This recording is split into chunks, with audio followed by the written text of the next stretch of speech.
The Wind in the Willows, Chapter 5, Toad's Adventures, Part 2. Toad flung himself on the floor and abandoned himself to dark despair. "This is the end of everything," he said. "At least it is the end of the career of Toad, the popular and handsome Toad, the Toad so free and careless and debonair. Stupid animal that I was!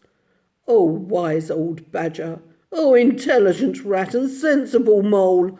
Oh, unhappy and forsaken Toad!"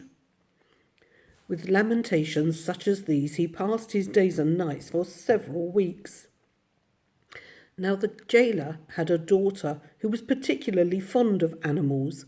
This kind-hearted girl, pitying the misery of Toad, said to her father one day, "Father, I can't bear to see that poor beast so unhappy and getting so thin. Please let me look after him." Father replied that she could do what she liked with him. He was tired of Toad and his sulks and his airs. So that day she knocked at the door of Toad's cell.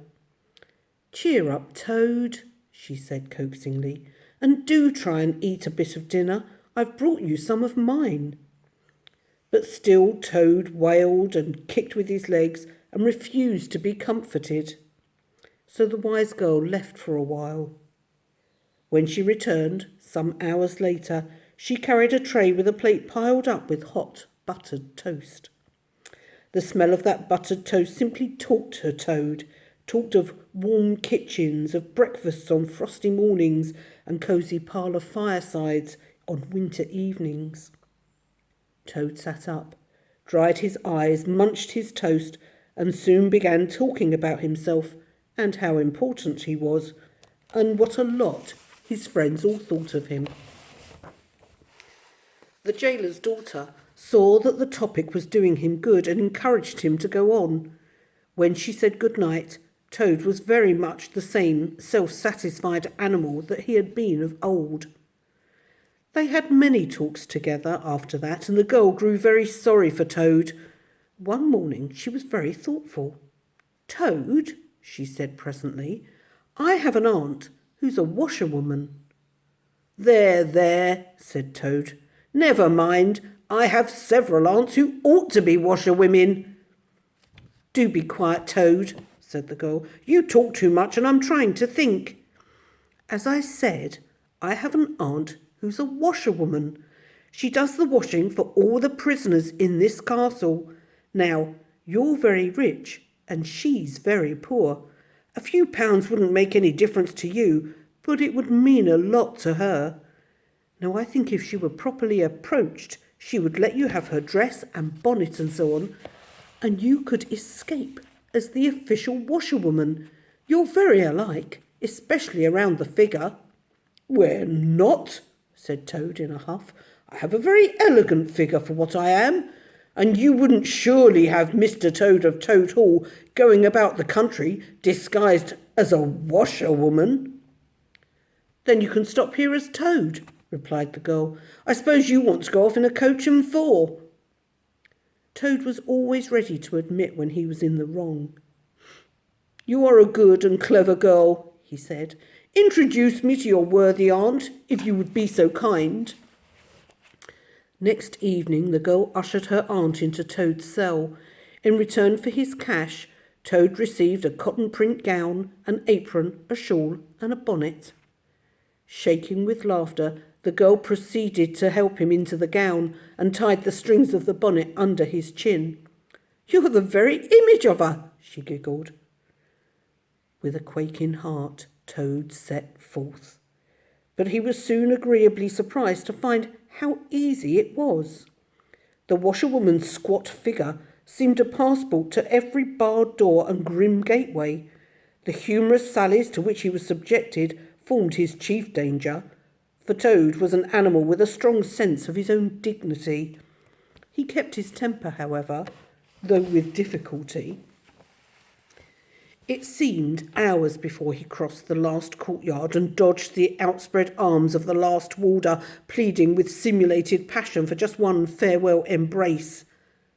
But at last he was free. He walked quickly towards the lights of the town, not knowing what he should do next. As he walked along, his attention was caught by some red and green lights a little way off, and the sound of the puffing and snorting of engines. "Ah!" he thought, "this is a piece of luck, a railway station." He made his way to the station and went to buy his ticket. He mechanically put his fingers where his waistcoat pocket should have been, but he found not only no money, but no pocket to hold it. To his horror, he remembered that he had left both coat and waistcoat in his cell, and with them his money, keys, watch, all that makes life worth living. Full of despair, he wandered blindly down the platform where the train was standing, and tears trickled down his nose. Very soon his escape would be discovered, and he would be caught and dragged back to prison. What was to be done? As he pondered, he found himself opposite the engine, which was being oiled by its affectionate driver. "Hello, mother," said the engine driver. "What's the trouble?" "Oh, sir," said the toad, crying, "I am a poor washerwoman, and I've lost all my money, and I can't pay for a ticket, and I must get home tonight. Oh dear, oh dear." "Well, I tell you what I'll do," said the good engine driver. "If you'll wash a few shirts for me when you get home and send them along, I'll let you ride on my engine." The toad's misery turned into rapture as he eagerly scrambled up into the cab of the engine. Of course, he had never washed a shirt in his life and couldn't if he tried, but he thought, "When I get home and I have money again, I will send the engine driver enough to pay for quite a quantity of washing." The guard waved his flag, and the train moved out of the station. As the speed increased, Toad began to skip up and down and shout and sing, to the great astonishment of the engine driver, who had come across washerwomen before, but never one like this. They had covered many a mile, and Toad was already considering what he would have for supper as soon as he got home, when the engine driver, with a puzzled expression on his face, said, "It's very strange. We're the last train running in this direction tonight, yet I could have sworn I heard another following us." Toad ceased his frivolous antics at once. He became grave and depressed. Presently the driver called out, "I can see it clearly now. It is an engine on our rails coming along at great pace.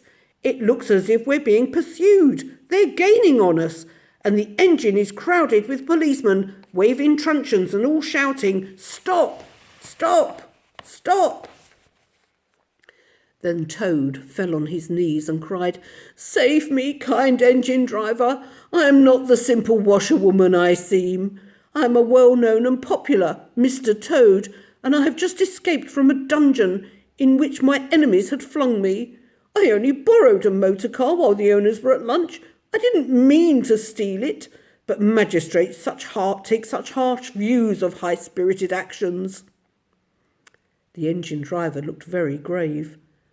"I fear that you have indeed been a wicked toad," he said, "and I ought to give you up to justice. But the sight of an animal in tears always makes me feel soft-hearted. So cheer up, Toad. I'll do my best, and we may beat them yet." They piled on more coals. The furnace roared, the sparks flew, the engine leapt and swung, but still their pursuers slowly gained. The engine driver wiped his brow and said, "I'm afraid it's no good, Toad. You see, they have the better engine. There's only one thing left for us to do, and it's your only chance, so listen very carefully to what I tell you. A short way ahead of us is a long tunnel, and on the other side of that, the line passes through a thick wood. Now I will put on all the speed I can while we're running through the tunnel. When we're through, I'll put on the brakes as hard as I can, and the moment it's safe to do so, you must jump and hide in the wood before you get through the tunnel. They get through the tunnel and see you. Then I will go at full speed ahead again, and they can chase me for as long as they like. Now be ready to jump when I tell you." They piled on more coals, and the train shot into the tunnel. They shot out the other end into fresh air and the peaceful moonlight, and saw the wood lying dark and helpful upon either side of the line. The driver put on the brakes, and as he slowed down to almost a walking pace, he called out, "Now, jump!" Toad jumped. He rolled down a short embankment, picked himself up unhurt, scrambled into the woods, and hid.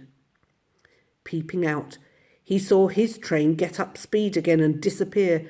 Then out of the tunnel burst the pursuing engine, roaring and whistling, her motley crew waving their weapons and shouting, "Stop! Stop! Stop!"